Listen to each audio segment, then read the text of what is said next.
Sabarkantha Lok Sabha seat के लिए आज मोड़ासा में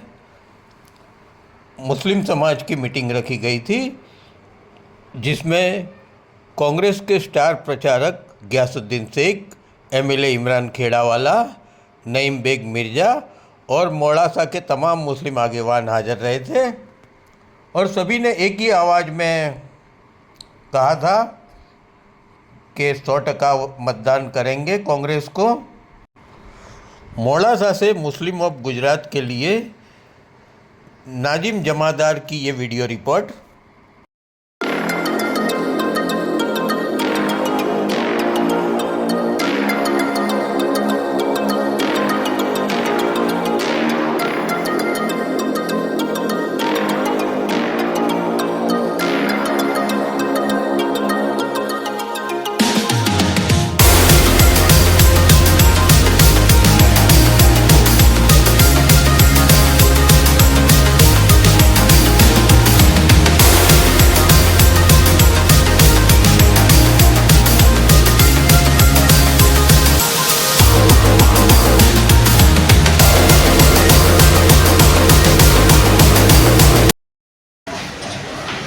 પટેલ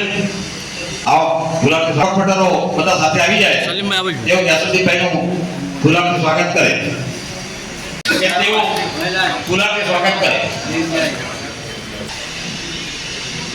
જાતીય સમાજના પ્રમુખ બાબુભાઈ ગાંધીને યાસીનભાઈ ગાંધીને વિનંતી કરું।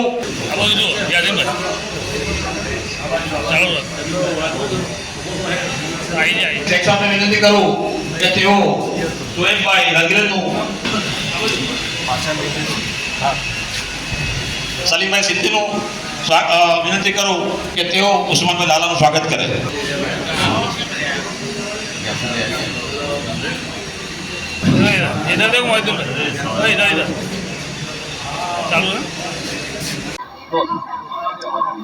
આજરોજ મોડાસા ખાતે અમારા સિનિયર આગેવાન નઈમ ઇરશાદ મિર્ઝા સાહેબ, અમારા સૌથી પીઢ મુરબ્બી અને સમગ્ર જિલ્લાનું પ્રતિનિધિત્વ કરતા હાલકભાઈ, મારા સાથી સિનિયર ધારાસભ્ય ઇમરાન ખેડાવાલાજી, અમે આજે કોંગ્રેસ પક્ષના પ્રચાર અર્થે મોડાસા આવ્યા હતા અને જે રીતના સમગ્ર દેશની અંદર એક વાતાવરણમાં પરિવર્તન આવ્યું છે, છેલ્લી બે જે ફેસની ચૂંટણી થઈ એમાં ભારતીય જનતા પાર્ટીના હાજા ગગડી ગયા છે। એમને ખ્યાલ આવી ગયું છે કે ભારતીય પ્રજા જે છે, જનમાનસ જે છે એ જનમાનસ પરિવર્તિત થયો છે અને લોકો અત્યારે લોકશાહી, એકતા, ભાઈચારો બચાવવા માટે, સંવિધાન બચાવવા માટે અને મોંઘવારી અને બેકારીથી મુક્તિ મેળવવા માટે ભારતીય જનતા પાર્ટી વિરુદ્ધ મતદાન કરી ઇન્ડિયા ગઠબંધનના લોકોને જીતાડવાના છે। એટલે ગુજરાતની અંદર પણ છેલ્લી બે ચૂંટણીમાં આપણે જોયું કે 0-26 આવતી હતી, પરંતુ આ વખતે એવી સ્થિતિ છે કે અમે સાબરકાંઠા જીતી રહ્યા છે, બનાસકાંઠા જીતી રહ્યા છે, પાટણ જીતી રહ્યા છે, આણંદ જીતી રહ્યા છે, અમે ભરૂચ જીતી, અમારે ઇન્ડિયા ગઠબંધન ભરૂચ, વલસાડની સીટ આપણે, સુરેન્દ્રનગરની સીટ, એટલે જેને કહેવાય કચ્છની સીટ, એટલું સરસ વાતાવરણ છે। એટલી અપેક્ષા પણ અમને નહોતી કે થોડું વાતાવરણ ડગવાના કારણે અમુક કાર્યકર્તા આગેવાન ચૂંટણી લડવા માટે બી થોડી આનાકાની કરતા હતા, એક સમય એવો પણ હતો, પરંતુ જ્યારે એમણે ફોર્મ ભર્યા અને આજે જ્યારે પ્રચારમાં જાય છે તો 50,000 લાખ લોકોને જોડે રાખીને ફોર્મ ભરવામાં આવે છે ગુજરાતમાં। અને અત્યારે જે રીતના કેમ્પેન થઈ રહ્યું છે, એટલે જે રીતના તમામ સમાજો, ક્ષત્રિય સમાજ હોય, દલિત હોય, આદિવાસી હોય, ઉચ્ચ જાતિના આપણા જે ગરીબ હિન્દુઓ છે એ હોય, મુસ્લિમ સમાજ, તમામ લોકો ભેગા મળીને આ વખતે આ ભ્રષ્ટ સરકારને, દેશના સંવિધાનને બદલવા માંગતી સરકારને, અનામત રદ કરવા માંગતી સરકારને, દેશની અંદરનો જે કોમી એકતા અને ભાઈચારો છે, માનવતા છે, એને ખતમ કરનારા લોકોને 100% પદાર્થપાઠ શીખવાડશે। 400ની વાત કરનારા લોકો 200 સીટે પણ પહોંચવાના નથી। એ આપના માધ્યમથી હું એક મારા જે રાજકીય અનુભવ છે અને જે વાતાવરણ છે એની પરથી આપની સમક્ષ વાત મૂકી રહ્યો છું। આજે અમારા કોંગ્રેસ પક્ષના ઉમેદવાર શ્રી તુષારભાઈ ચૌધરીના ઇલેક્શન પ્રચારના અર્થે અમારા પ્રચાર કમિટીના સભ્ય અને પૂર્વ ધારાસભ્ય શ્રી ગયાસુદ્દીન શેખ સાહેબ, નઈમભાઈ મિર્ઝા,